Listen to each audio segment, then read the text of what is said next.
ارشاد فرمایا کہ حضرت پلپوری رحمۃ اللہ علیہ نے ارشاد فرمایا کہ ایک بادشاہ نے ایک تابعی سے سوال کیا کہ میرا دل موت سے بہت گھبراتا ہے، اگر کوئی میرے سامنے موت کا تذکرہ کر دے تو دل بیٹھنے لگتا ہے، اور قبرستان جاتے ہوئے تو مجھے بالکل موت معلوم ہوتی ہے۔ انہوں نے فرمایا کہ آپ نے اپنی دنیا کو تو آباد کیا اور آخرت کو ویران کر رکھا ہے۔ انسان کی فطرت ہے کہ آبادی سے ویرانے کی طرف جاتے ہوئے گھبراہٹ ہوتی ہے۔ انہوں نے فرمایا کہ آپ نے اپنی دنیا کو تو آباد کیا اور آخرت کو ویران کر رکھا ہے۔ انسان کی فطرت ہے کہ آبادی سے ویرانے کی طرف جاتے ہوئے گھبراہٹ ہوتی ہے۔ اسی سے ملتا یہی سوال تقریباً کسی صاحب نے حضرت حکیم الامت مجدد الملت مولانا اشرف علی صاحب تھانوی رحمۃ اللہ علیہ سے پوچھا تھا، تو حضرت نے ان سے پوچھا کہ بھئی آپ یہ بتائیں کہ اگر آپ آبادی میں ہوں، کوئی آپ کو جنگل میں لے کر جائے تو آپ کیا کریں گے، کیسا محسوس کریں گے؟ کہ حضرت آبادی میں ہوں، کوئی جنگل کی طرف لے کر جائے تو پریشانی ہوگی، گھبراہٹ ہوگی، اور اگر کوئی جنگل میں اگر آپ ہوں اور کوئی آپ کو آبادی کی طرف لے کر جائے تو فرمایا کہنے لگے خوشی ہوگی۔ تو فرمایا بس یہی معاملہ ہے کہ جس نے اپنی آخرت کو برباد کیا، ویران کیا، اب وہ پریشان ہوگا، اور جس کی آخرت آباد ہوگی، دنیا میں جیسے تیسے زندگی گزر گئی، وہ ہر وقت تیار ہوگا۔ ایک تو ہے فطری معاملہ، انسان کو ڈر لگتا ہے، وہ مراد نہیں ہے، یا یہ کہ پتہ نہیں میری ایسی ابھی تیاری نہیں ہے، یہ نہیں، لیکن ہر وقت یہ ڈر کہ میرے موت آئے گی، پتہ نہیں کیا ہوگا کیا نہیں ہوگا۔ تو جب اللہ والوں سے تعلق قائم ہوگا، آخرت کی تیاری ہوگی، تو کوئی فکر نہیں ہوگی انشاءاللہ تعالی۔ اللہ تعالی ہمیں بھی آخرت کی تیاری کرنے کی توفیق عطا فرمائے، جس کو حضرت ایک طویل بیان حضرت والا رحمۃ اللہ علیہ کا ہے کہ جس کی ہدایت کا اللہ تعالی ارادہ کرتے ہیں، اس کے سینے کو اسلام کے لیے کھول دیتے ہیں۔ تو اس کی ایک تفسیر یہی فرمائی آپ صلی اللہ علیہ وسلم نے کہ سینے کا کھلنا کیا ہے، اس فرمایا کہ والاستعداد للموت قبل نزولی، موت آنے سے پہلے موت کی تیاری کر لے۔ موت آنے سے پہلے موت کی تیاری کا کیا مطلب؟ کہ جتنے میرے ذمے حقوق ہیں، چاہے وہ اللہ تعالیٰ کے حقوق ہو، چاہے بندوں کے حقوق ہو، ان کے ادا کرنے کی فکر کرنا۔ مثلا کسی کے یہاں انتقال ہو گیا، اب وراثت میں حصہ نہیں دے رہا، اب جب یہ بات دل میں بیٹھ جائے گی کہ اللہ تعالیٰ کے سامنے پیشی ہے، تو اب اپنا گھر بیچ کر بھی کرائے کے گھر میں جائے گا، فلیٹ میں جائے گا کہ کسی طرح وراثت کم از کم پوری ہو جائے میری۔ اب یہ کیا ہے؟ آخرت کی تیاری، کہ میرے ذمے کس کس کے حقوق ہیں۔ ہمارے حضرت حکیم الامت تھانوی رحمۃ اللہ علیہ نے فرمایا کہ جس کو میں نے مارا ہو، جس کو میں نے ستایا ہو، وہ آج آ کر لے لے مجھ سے انتقام، قیامت پہ چھوڑے نہ یہ کام، تاکہ قیامت کے دن مجھے رسوائی نہ ہو، قیامت کے دن مجھے خجالت نہ ہو۔ آخرت کے معاملات، اور یہی چیز آپ صلی اللہ علیہ وسلم نے حضرات صحابہ رضوان اللہ علیہم اجمعین کو سکھائی تھی کہ اللہم لا عیش الا عیش الاخرہ، اے اللہ دنیا کا عیش کوئی عیش نہیں، اصل عیش تو آخرت کا ہے۔ تو مرنے سے پہلے مرنے کی تیاری، کہ میرے ذمے کس کس کا حق ہے، وراثت میں حصہ نہیں دے رہے، میرے ذمے کتنے روزے قضا ہیں، میرے ذمے کتنی نمازیں قضا ہیں، میرے ذمے حج فرض ہے یا نہیں، حج کا نہیں پتا۔ اب جیسے چند ہفتے پہلے حضرت والد صاحب کا کچھ سفر تھا، تو جمعے کے دن بیان میں یہ بات عرض کی تھی کہ عورتوں کے اوپر حج بعض مرتبہ ایسے حالات ہوتے ہیں، فرض ہوتا ہے عورتوں پر حج، لیکن ان کو پتہ ہی نہیں ہوتا کہ ہمارے ذمے اس گولڈ جو ہمارے پاس ہے، اس کی وجہ سے ہمارے ذمے حج فرض ہے، ان کو پتہ ہی نہیں۔ عورتیں بیان میں کسی جگہ کسی کتاب میں پڑھ لیا کہ جس کے پاس 7.5 تولہ ہوگا اس پر زکوٰۃ فرض ہے، اگر 7.5 تولہ نہیں تو زکوٰۃ فرض نہیں۔ پورا مسئلہ پتہ ہی نہیں کہ 7.5 تولے کا مطلب کیا ہے یہاں پر۔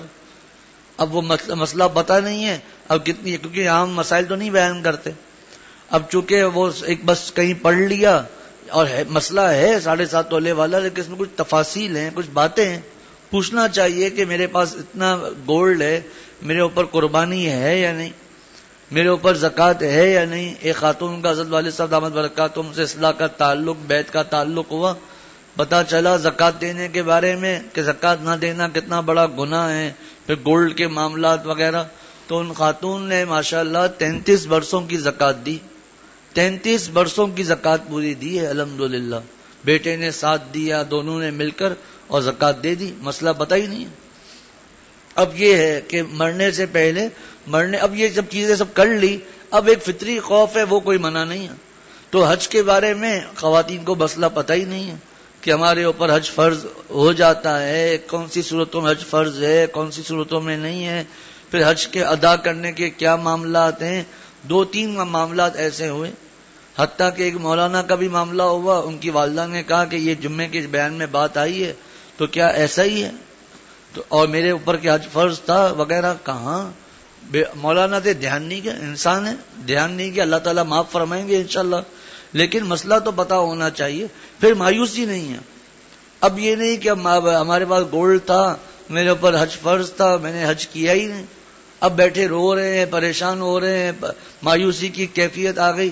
بھائی اللہ تعالیٰ غفور الرحیم ہے، اللہ سے مانگتے رہے کہ اللہ آپ کو تو پتہ ہے کہ اس وقت مجھے مسئلہ پتہ نہیں تھا، اب مسئلہ پتہ چل گیا ہے، یہ عذر تو وہاں نہیں چلے گا، لیکن اے اللہ میں پکا ارادہ کرتا ہوں، پکا ارادہ کرتی ہوں کہ میں انشاءاللہ تعالیٰ پوری کوشش کروں گا یا کروں گی، جو بھی معاملات ہیں.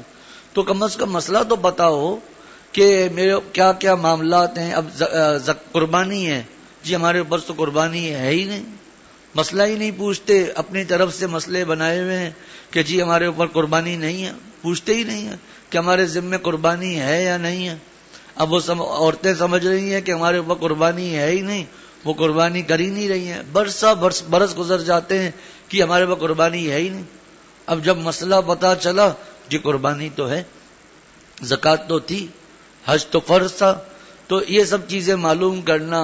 یہاں تک کہ ایک مولانا نے فرمایا کہ کتنے لوگ ہیں ماشاءاللہ جنہوں نے اپنا گھر بیچا اور کرائے کے گھر پہ چلے گئے، گھر بیچ کر وراثت میں حصہ دے کر کرائے کے گھر میں چلے گئے کہ جی ہمارے اوپر دوسروں کا حق ہے، آخرت میں کیسے ادا کریں گے.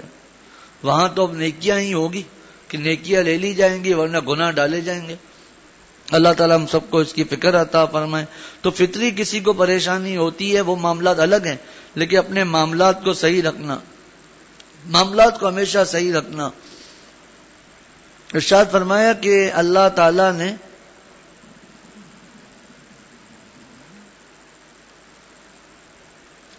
اللہ تعالیٰ نے اپنا نام مبارک لینے کے لیے نہ وضو کی قید لگائی، نہ بیٹھنے کی نہ لیٹنے کی. ہر وقت لیٹے بیٹھے چلتے پھرتے اپنا نام مبارک لینے کی اجازت دی ہے. الذین یذکرون اللہ قیاما وقعودا وعلی جنوبہم، کہ جو ہمارے جو پیارے بندے ہیں، جو عقل مند لوگ ہیں، وہ کون ہیں؟ جو اللہ تعالیٰ کو کھڑے بیٹھے اور لیٹے یاد کرتے ہیں. اور جب سو کر اٹھو تو کیا پیاری دعا سکھائی، الحمدللہ الذی احیانا بعدما اماتنا والیہ النشور. شکر ہے اللہ کا جس نے ہمیں زندہ کیا بعد اس کے کہ ہم مردہ ہو چکے تھے. یعنی جب ہم سو گئے تو مثل مردہ کے ہو گئے نا. تو فرمایا حدیث شریف کی، بخاری شریف کی دعا ہے، جب سو کر اٹھو تو یہ دعا، الحمدللہ الذی احیانا بعدما اماتنا والیہ النشور. شکر ہے اللہ کا جس نے ہمیں زندہ کیا بعد اس کے کہ ہم مردہ ہو چکے تھے اور اسی کی طرف لوٹ کر جانا ہے. یہ دعا جیسے ہی آنکھ کھولے اس وقت پڑھنے کی ہے. حالانکہ اس وقت منہ میں اتنی گندگی اور رات بھر کا میل کچیل جمع ہوتا ہے کہ اس حالت میں اگر بیوی کے بھی پاس ہو تو دور ہو جائے، لیکن اس کریم آقا نے اپنا نام لینے کی اجازت دی. جیسے مچھلی سے کوئی کہے جب تم پانی میں نہ ہو تو اللہ تعالیٰ کا نام، جیسے مچھلی سے کوئی کہے تم جب پانی میں نہ ہو تو اللہ کا نام لینا، حالانکہ اس کو تو ہر وقت پانی میں رہنا ہے. پانی سے ذرا باہر نکلنا اس کے لیے موت ہے. ایسے ہی اللہ تعالیٰ نے دیکھا کہ میرے بندے میرے ذکر سے ذرا بھی غافل ہوں گے تو ان کی ایمانی موت واقع ہو جائے گی. تو چلتے پھرتے لیٹے بیٹھے ہر حالت میں ذکر کی اجازت دی. اب حضرت والد صاحب دامت برکاتہم اس جمعرات کو بھی فرما رہے تھے کہ یہ جو حدیث شریف میں آتا ہے کثرت ذکر، اس کا مطلب کیا ہے؟ سب سے بڑا مطلب یہ ہے کہ ہم گناہ نہ کریں، گناہ نہ کریں. اس کے بعد جتنے ہمارے اعمال ہیں وہ سنت کے مطابق ہوں. مثلا مسجد میں داخل ہونا ہے سنت کے مطابق، مسجد سے نکلنا ہے سنت کے مطابق، بیت الخلاء میں جانا ہے سنت کے مطابق، اس سے پہلے دعا پڑھنا، بیت الخلاء سے باہر آئیں تو سنت کے مطابق باہر آ کر دعا پڑھنا. تو اسی طرح کھانا کھا رہے ہیں سنت کے مطابق، پانی پی رہے ہیں سنت کے مطابق، پھر جو اپنے شیخ سے مشورہ کر کے جو ذکر کر رہے ہیں، قرآن کی تلاوت کر رہے ہیں، مناجات مقبول ہے، اور جس سے تعلق ہو وہ ان کا بتایا ہوا ذکر کر رہے ہیں، تو یہ کثرت ذکر میں. اب ایک آدمی ہے جو ذکر تو کر رہا ہے ہر وقت، لیکن کاروبار میں ملاوٹ کر رہا ہے، دھوکہ دے رہا ہے، وزن میں ڈنڈی مار رہا ہے، غلط بیانی کر رہا ہے، جھوٹ بول کر سودا بیچ رہا ہے. اب یہ کیا کثرت ذکر کیسا اس کا کثرت ذکر ہے؟ اب کاروبار پر بیٹھا ہوا ہے، ذکر بھی چل رہا ہے، لیکن بےایمانی کر رہا ہے، وزن پورا کر کے نہیں دیتا. کپڑے کا کام ہے تو وزن میں ڈنڈی مارتا ہے، اور بھی جو کام ہے. اب یہ کہاں ہوا؟ لیکن اگر اسی کی جگہ پر سنت کے مطابق کام کرے، حلال کمائے، ایمانداری کے ساتھ کام کرے، اب یہ ہر وقت کا ذاکر ہے. تو فرمایا کہ جب اللہ تعالیٰ نے دیکھا میرے بندے میرے ذکر سے ذرا بھی غافل ہوں گے تو ان کی ایمانی موت واقع ہو جائے گی. تو چلتے پھرتے لیٹے بیٹھے ہر حالت میں ذکر کی اجازت دی. اب اگر کوئی یہ کہے کہ سو کر اٹھنے کے بعد جو منہ کی گندی حالت ہوتی ہے تو پہلے کلی کر کے دعا پڑھنا چاہیے، پہلے کلی کرے پھر دعا پڑھنا چاہیے. اس پر ایک بات میرے رب نے اختر کے دل میں ڈالی کہ اگر ہم اپنے منہ کو عرق گلاب سے دھو کر اللہ کا نام لیں تو بھی ان کے عظمت اور ادب کا حق ادا نہیں ہو سکتا. ارشاد فرمایا کہ حضرت حکیم الامت رحمت اللہ علیہ فرماتے ہیں کہ بعض لوگوں کو 2-4 نفل پڑھ کر اور کچھ اللہ کا نام لے کر تھوڑا سا اللہ کا دھیان رہنے لگا تو سمجھتے ہیں کہ ہم اللہ والے ہو گئے. نسبت کا معیار یہ نہیں ہے، نسبت کا معیار یہ ہے کہ رسول اللہ صلی اللہ علیہ وسلم کی سنتوں پر اس کو اتباع نصیب ہو جائے. اگر اتباع سنت نصیب نہیں ہے تو دل کا دھیان محض مشق ہے اور کچھ نہیں. اصل اہل سنت وہ ہوتے ہیں جن کو اتباع سنت کامل نصیب ہو جائے. ہر معاملے میں سنت، سر سے لے کر پاؤں تک فنا تو اتنا ہو جاؤں اے محمد صلی اللہ علیہ وسلم تیری ذات عالی میں، فنا تو اتنا ہو جاؤں اے محمد صلی اللہ علیہ وسلم تیری ذات عالی میں، جو مجھے دیکھے آپ کا دیدار ہو جائے. کیا مطلب؟ شعر کا مطلب یہ تھوڑی ہے کہ ہمیں دیکھ کر نعوذ باللہ آپ صلی اللہ علیہ وسلم کا دیدار ہو جائے گا، نہیں، بلکہ ہمیں دیکھ کر لوگ پہچان لیں کہ یہ آپ صلی اللہ علیہ وسلم کا امتی جا رہا ہے. بال سنت کے مطابق، مونچھیں سنت کے مطابق، کپڑے سنت کے مطابق. یہ نہیں کہ شریعت کے خلاف کپڑے پہنے ہوئے ہیں، اور اگر کسی کو کوئی مجبوری ہو تو وہ معاملات الگ ہیں. بال ہیں چھوٹے بڑے رکھے ہوئے ہیں، اوپر سے بڑے ہیں، سائیڈوں سے بال کٹے ہوئے ہیں، سنت کے مطابق بال تو نہیں ہے. سر سے لے کر پاؤں تک حضور صلی اللہ علیہ وسلم کی اتباع. قل ان کنتم تحبون اللہ فاتبعونی، اے محمد صلی اللہ علیہ وسلم آپ فرما دیجئے اگر تم اللہ سے محبت کرتے ہو فاتبعونی تو میری یعنی حضور صلی اللہ علیہ وسلم کی اتباع کرو، یحببکم اللہ، اللہ تعالیٰ تم سے محبت کرنے لگیں گے. اتنا بڑا انعام سنت پر عمل کرنے کا. وَيَغْفِرْ لَكُمْ ذُنُوبَكُمْ، اللہ تعالیٰ تمہارے گناہوں کو معاف فرما دیں گے. بتائیے اس سے بڑا کیا انعام چاہیے؟ کہ سنت پر عمل کرنے کا کتنا بڑا فائدہ ہے کہ اللہ تعالیٰ محبت کرنے لگیں گے اور ہمارے گناہ معاف ہو جائیں گے. حضرت والد صاحب نے فرمایا کہ کسی نے حضرت والا سے پوچھا کہ حضرت اللہ تعالیٰ محبت کریں گے تو کیا ملے گا؟ فرمایا یہ پوچھو کیا نہیں ملے گا. بھائی جب اللہ تعالیٰ محبت کرنے لگیں گے اب اور چاہیے کیا؟ اتباع سنت کی برکت سے. کیا صرف کھانے پینے میں سنت نہیں، ہر معاملات میں سنت، ہر معاملے میں سنت. خوشی کا معاملہ ہے، اب اس میں سنت طریقہ کیا ہے؟ سادگی کے ساتھ اپنے گھر کو، اپنی اولاد کے گھر کو بسانا. خرافات نہیں چاہیے، بدعات نہیں چاہیے، یہ مہندی، مایوں، سہرا بندی، رسمیں نہیں چاہیے.